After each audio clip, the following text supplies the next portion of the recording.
Big news, obviously, right now is the bank runs in Greece. The people of Greece are just absolutely concerned that the system is going to collapse.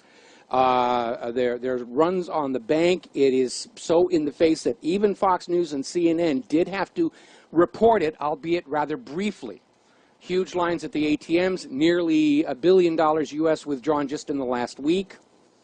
And it's starting to really look like Greece is on the brink of collapse. Their interim government just doesn't know how to deal with this. They did make that big payment they were supposed to make yesterday. Apparently, most of it went to a vulture fund in the Cayman Islands. All this money gone, and it's just gone to more financial sharpster operators dealing with ink and paper.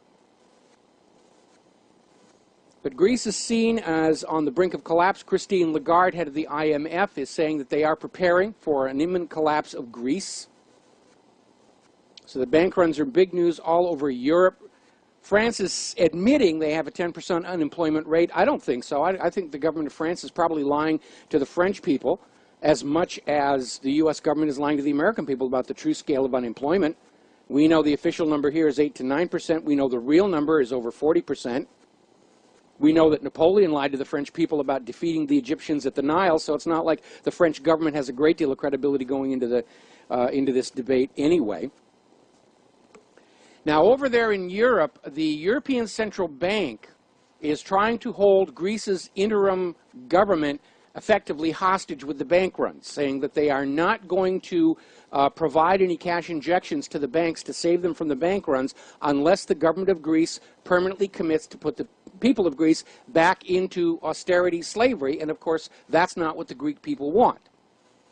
And the European Central Bank and various other European governments are trying to go around with this attitude of all previously signed deals must remain binding on a new government. So even if the voters of these countries vote entirely new governments in to get rid of austerity, these new governments are not allowed to change the rules. Of course, that's nonsense. Every new government is allowed to recreate the rules as they see suits their own purposes best here. Really talk seriously about Greece's exit from the Eurozone. And Zero Hedge is reporting Greece is basically in full panic mode. They don't know what to do. They don't have any money coming in. They've got nothing but debts piling up. They have been, they can't find the 11th marble. It's the short version. And the European Central Bank is saying, we got you by the 11th marble. Now, the rest of the European banks are facing huge losses from the Greek bonds. Because remember, all this refinance and bailout and everything, they represented new loans. And the economy hasn't turned around, so they're in trouble. But it's not just Europe. Remember the phrase credit default swap? More about that when we come back.